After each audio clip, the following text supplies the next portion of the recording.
how faith and trust carry us through life's greatest uncertainties.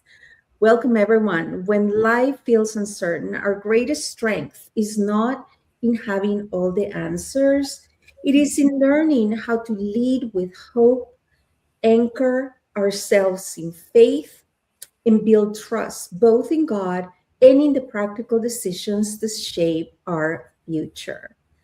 Every Mhm. person eventually faces unexpected seasons, illness, divorce, job loss, financial setbacks, grief, family conflict, aging parents, uncertain futures. But the question is, what does hope really look like when circumstances don't change immediately? And we Yeah. have, of course, Mindy McManus leading with faith, and we have Marlene Doss, Mhm. our attorney at hand, women, women in the law, and also a faith-centered leadership practitioner. Mhm. Guide us through that. Yeah. Well, I think the best way to talk about it is to share my story. 7 months ago, I lost my husband and then I lost my mom right before Christmas. And when you talk about grief is like something that nobody ever warns you about. It is a pain that you've never felt before. And it is this total sense of loss and emptiness. Mm. Then God comes in and he wraps his arms around you and he says, just trust me, I've got you. And that's when we, as believers in God, we have to learn how to surrender. Because if something doesn't go our way, like I can tell you, I didn't want my husband to pass away. I certainly didn't want my mom to pass away, but stuff happens. And I had to look at it as, instead of why me, or I can't believe I'm a widow, or I can't believe this or that, or I'm single or whatever. I saw a sermon that said, when you are in self-pity, which was what I was in, that's actually a form of idolization, and it's idolizing yourself over God. And that hit me like a ton of bricks, and it switched my brain, because I'm like, oh, I don't want to do that. I don't want to put myself above God. Who am I to question? Yeah. But who am I to question where he wants me? And so it flipped the switch to say, instead of using the word why, which I think is the worst word in our whole entire language, change it to what. Instead of why am I going through this, what does God want me to learn? Or what are God's next best steps for me? It changes the way in which you think, and it helps you to come out of it. I really don't know how anybody can go through grief the way that I did without the grace of God, because he literally came and lifted me up and moved me every day. Wow. It's 7 months. And let me just tell you where God comes in that. Because, in the book of James, he talks about count it all joy when you are going through trials and tribulations, because it is testing your faith and it is growing your faith. And it's almost like your test that you're trying to pass. And I passed the test, you guys. Like, I am now in a season where I'm not crying because of grief. I'm crying because God's blessings are way more than I ever could have asked for. Yeah. He brought me this beautiful man that I'm now engaged to 7 months after my Yes. husband died. I mean, and it's a relationship like I've never had before. It brings me peace and it brings me calm. I have a new job. I'm working with Gen Gap, and it's a great job. It's going to help me get my finances back in order.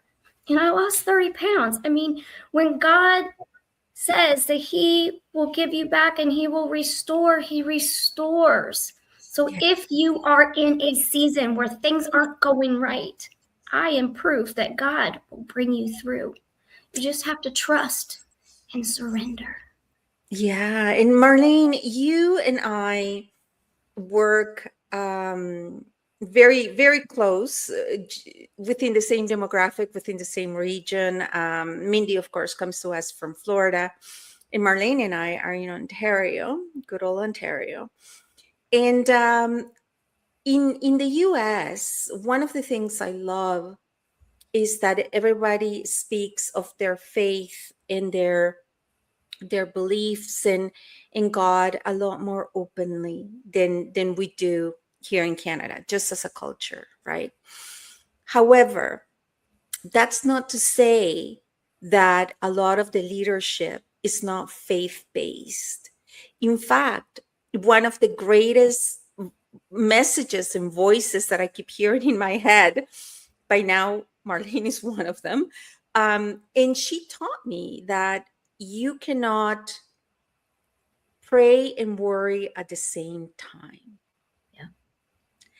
And that phrase just, it was a game changer when I heard it, and I've kept it with me all this time.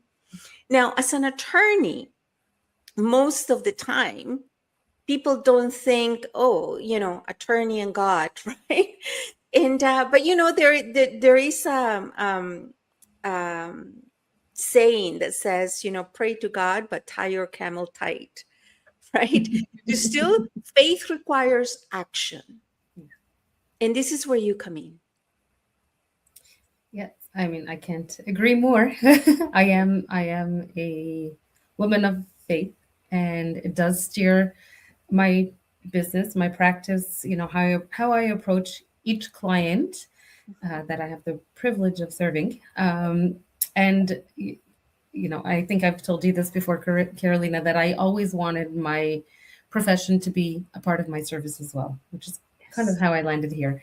But yes, I think for each of us, we are responsible, right? If you have a family, you are responsible for being the steward of that ship and doing it faithfully and righteously, and making sure that all the pieces are in order. And part of that does include, using the law to benefit yourself and your family, and having the right things in place to make sure that they are protected and you are protected. And if you have a business, that your business is protected, because our money is not ours, it's his, right? And we're just stewards of it, like I said, and it's our responsibility to make sure that it's used wisely, but also as leaders of our families, whether you're single, whether you're married, whether you're common law, whatever it is, as leaders of our families, and especially if you have children, it's our responsibility to make sure not only that they get through each day, that they're fed, that you're teaching them the principles and whatever, but we have to be future minded, right? That's right. And a part of that is planning for when we're not around, because the day will come, as Mindy has experienced. And I don't know how much preparation was there. Or I hope there was a lot. But the day will come when we're not going to be around, to make sure that all the things that we deal with every day are still taken care of, right? So if you don't plan for it, then you're just setting your family up for a lot of hardship and stress that Yeah, and it's not like they you're speaking it into existence. Okay, we all know our time, here with our loved ones is limited. So we need to make sure when we touch on the word surrender, right? Especially going through seasons of uncertainty when we're leading others, because, like Marlene said, you are a professional, you are a daughter, you are, a parent if you are a spouse, you're a sibling, like you are, especially for women, right? We're the backbone of our community, from a faith in spirit, and in keeping it together, right? Mhm. Mhm. And it's so important that when we say surrender, it's not like the moms and the women who lead this world, we're just going to sit back and go, well, I surrendered, right? It's the absolute opposite. Correct. It is You to take, surrender your will to God's correct, will, and Yeah. then you or choose, surrender the outcome.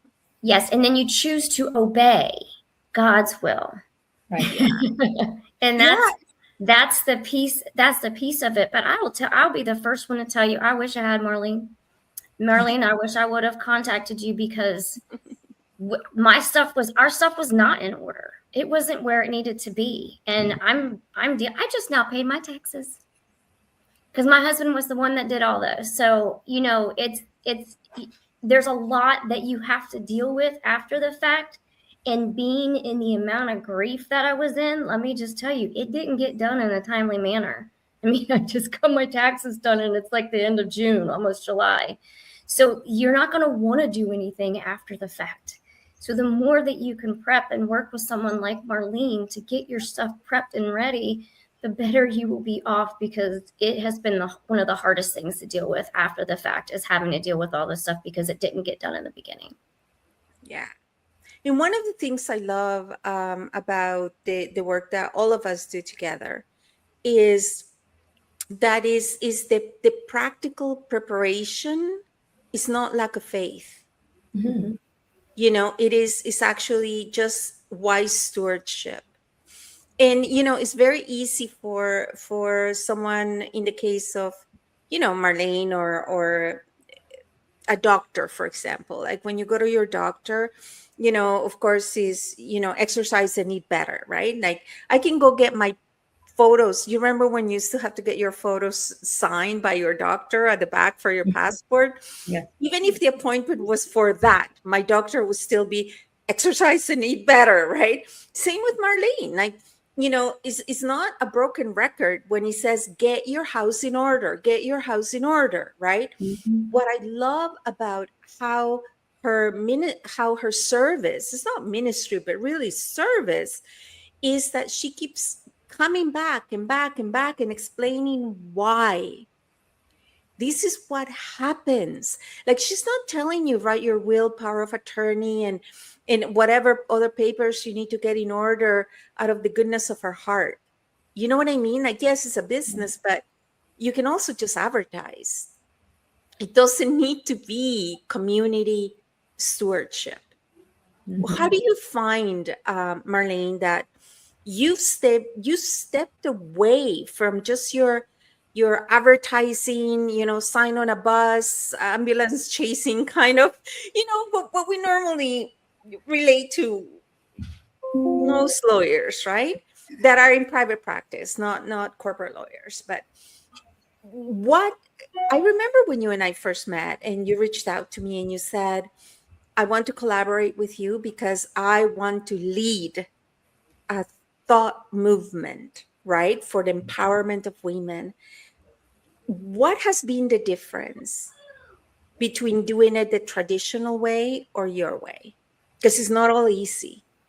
Right. Well, look, if people don't understand why they need something, they're not going to seek it. And that's where it starts, right? We all need the education, and we all need to understand it. And whether it's from your own personal experiences and hardships and griefs, or you're hearing other people's stories and warnings, if you don't understand why you need something, you're not going to get it until it's too late. And this is why I do it, right? We receive a lot of clients that are in the unfortunate category of not having prepared and having done the steps that are necessary, because some of the conversations are uncomfortable. Some of the topics are things that they don't want to think about, but avoidance doesn't cure anything. It just delays the inevitable.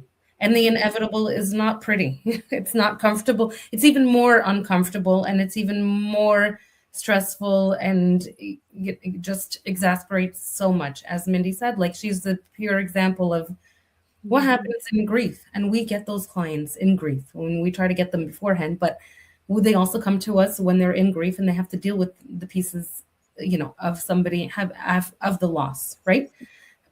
Dealing with what's left behind and getting all of that sorted out with the CRA, with family members, whether they get along and whether they don't, right? So for me, I'm big on the education piece, because if you don't address the elephant in the room, first of all, you have to recognize that there's an elephant in the room. So if nobody tells you that there's an elephant in the room, you're not going to look at it. And back burner is a very comfortable spot for all of these things to sit. And it's easy to put it there, because unless you know you're passing away tomorrow, there's tomorrow and the next tomorrow and the next tomorrow. And we all gamble with that. But There's an arrogance in keep thinking, next week, next day, next month, right? I mean, it's natural, right? Because it's not imminent. If somebody told me that I was struck with a terminal illness, then that's more finite and more easy to see, right? But thinking of your inevitable time when you're not going to be here and you don't know whether it's going to be tomorrow or 50 years from now, that's a big gap, right? So, and that's why the message is you don't know. You don't know. Why are you gambling? Why are you gambling with the people that you say that you love the most, right? Why are you gambling with the things that you say that you've built, you worked the hardest to build up? Well, let's protect it, right? Car insurance is by law a requirement, right? Estate I plan, think I think state planning should be by law. but I it will really think so. it should be, but it will never be because the government stands to gain a lot when people don't have this stuff in place, right? There's Oh, a lot more that they will gain in taxes and in yeah. and all of that stuff. With taxes is a big thing. It's a big source of income for the government, and I don't think they will ever enforce that as a law because there's a huge transition of wealth that's coming in the next decade or so. Yes. They say in the trillions, and the less people plan for it, the happier the government is going to be. Yeah. And this is where Mindy and she uses the word evil and devil, and we've already had many conversations as to what she means, right? Is because a lot of the messaging that comes our way to delay, to all that, like take the pill, right? Like all of the messaging that is for profit. Always remember who's profiting from this message, Yeah. right? All of that is meant to disrupt your life. Is meant to make you fearful. Is meant to make you doubt. Is meant to paralyze you Yes. into not taking action. Mhm. And this is where faith and action are two sides of the same coin, Mhm. right? So, Mindy, you speak, and this goes to the two of you, the three of us for that matter. I am a big proponent, and my father used to say, it's better to turn red once than green 10 times. In other words, speak truth, right? And especially when leading others through difficult times, be it your family, clients, community, each other, right? Even yourself. Mhm. How important is it to balance the truth with hope and faith and still not sugarcoat it, like not lie to people? You Yeah. know, how do you do that, Mindy? Well, there's a difference between lying and having faith. You know what I'm saying? Like so it's not that you're lying, but like having faith, and even in the Bible it says speak first, then you believe. So because our words are so powerful, we have to be careful of what we're speaking and what we're saying out into the world. But um it's very important that as we lead and as we're moving forward in these pieces that we kind of try to reconcile that. But I'll tell you this, here's the deal. And I'll give you another example.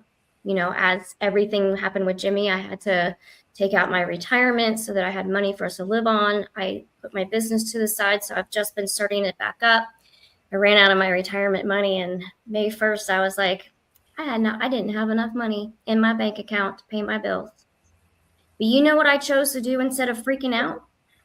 I just chose to pray and say, God, even though in the natural my eyeballs are seeing that my bank account doesn't have enough money to pay my bills, but I know that you've promised me that you're going to take care of me and that you will bring me the money, and I will trust and believe that you will bring me that money. By 2 o'clock that afternoon, I had more than enough money to pay my bills with a new client for not that month, but for the next month too. So it's not about lying. It's about believing what God says he's going to do. It's about trusting God. And that was where God needed to see if I trusted him enough, or was I going to go out and try to take more money out of my retirement?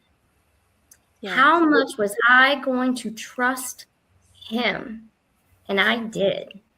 And I've done that every month ever since. And I'm like, okay, God, can I at least get the money before the beginning of the month? That would be great. Yes. And I now have the money to pay for July before July shows up. So when God says he's going to do something, believe him and trust him. So there is a difference. It's not that you're denying what you're seeing. It's just that just because I'm seeing my bank account is empty doesn't mean that God's not going to fill it up when I need it to be filled up. It's not permanent. Yeah. And, Permanent. one of the things I admire a lot, well, about both of you, but Marlene, as we work, collaborate, is your discipline. Like the reason you accomplish as much as you do is, she looks so warm and fuzzy, but she's a tough cookie.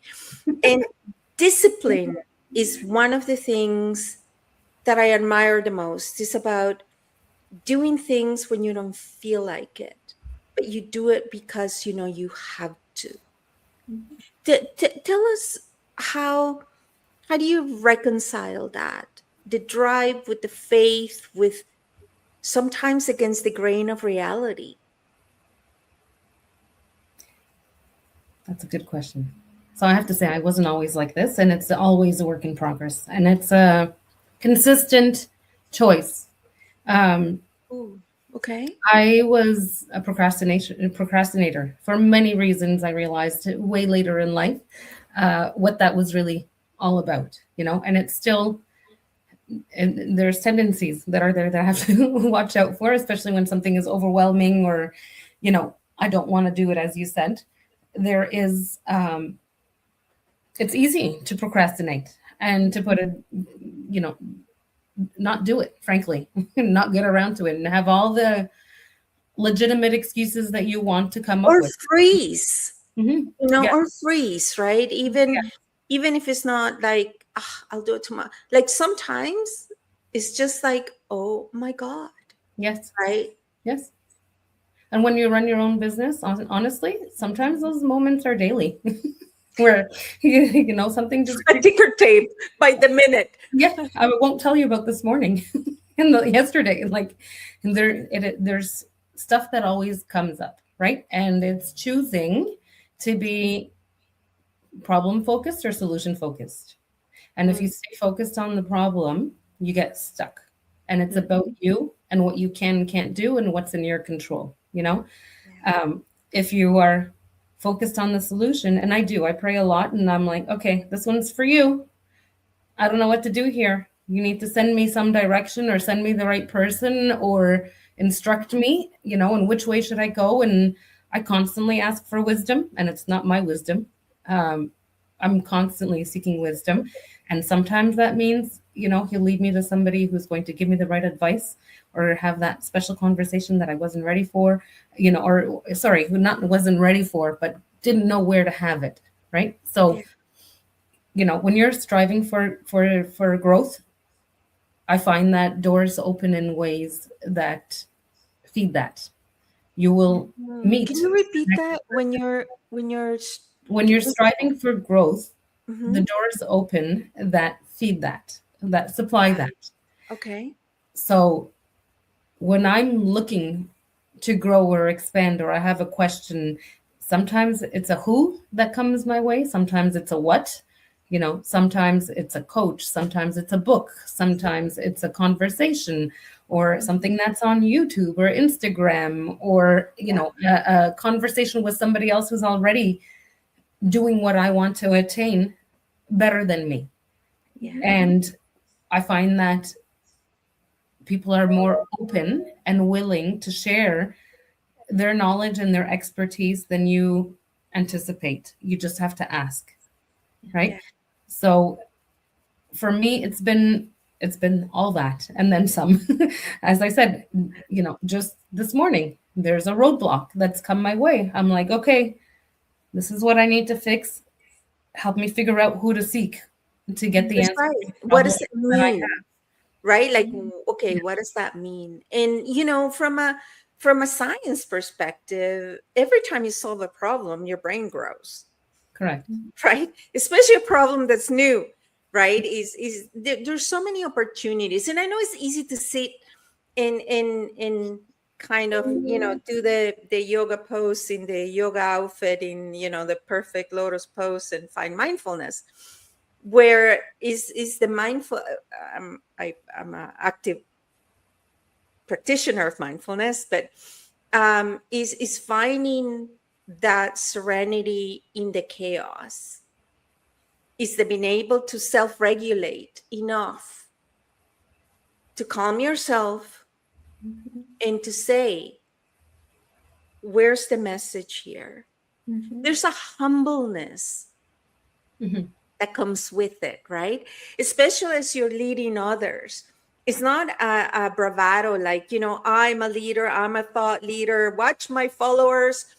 It's not about that.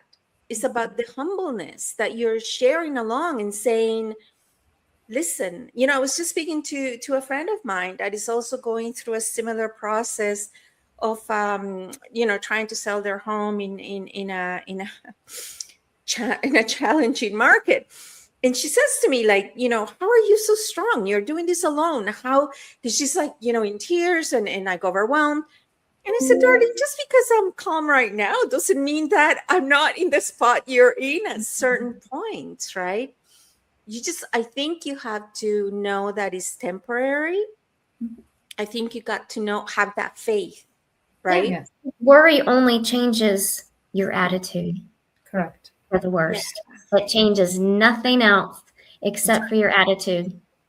And it's for the worst, and it makes us not good. So Yes. going back to what you were talking about earlier, Marlene, you can't pray and be anxious. You cannot pray and be, what was the word? I can't remember, but I always talk about, like, you cannot be grateful and worry at the same Yes. time. They've done MRIs where you cannot be grateful and worry at the same time. So when you worry, all it does is change your attitude, and it puts you in a dark space. It doesn't change anything else. So instead of worrying, start counting your blessings. 100%. Another quote that I came across that has really shifted my perspective recently, and it's quite going around on LinkedIn, that says, remember, your very worst day can be someone's dream day. Mm. Yeah. And it's just that remembering, right? Like, Mhm.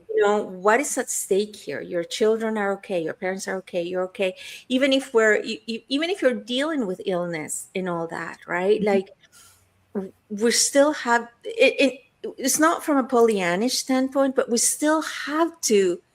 It's a choice, Yeah. right? It's not Pollyanna, it's Father God in heaven. This is the space where you've put me. This is where you want me to be. Yes. What would you like for me to do with this space? How And- would you like for me to serve you during this time? How can I make you happy? Because when we take the focus off ourselves, we're already 10 times better. Yeah. And you know what? This is absolutely the right reframe, right? And it's a constant reminder. You need to remind yourself again and again. And of course, we have in that reminder, we mentioned that, we have Mindy's absolute fabulous book, How Do I Speak God's Word, published by PWT Publishing. We have Marlene's, she has a fabulous self-assessment coming up in just a matter of days. Who speaks for you when you are not able to speak for yourself? How to choose the right executor for your will and state. And it's just in, like, literally, it's like baking at the last few minutes. So you can expect to see it for sure by the end of the week, if not early next week, because there's so many holidays this week. And of course, with Powerful Women Today 1 Million Woman Challenge, you can now go on our website and you can request your free copy of From Coping to Choosing, Party of One. So thank you, ladies. We come to faith from three different ways to practice because we all have different affiliations. But at the end of the day, faith is faith. In wanting to do good and wanting to be in service remains the same. So thank you. And we look forward to more of your wisdom on how to lead with faith. Thank you, Marlene. Thank you, Mindy. Thank you, Thank you, Carolina. everyone.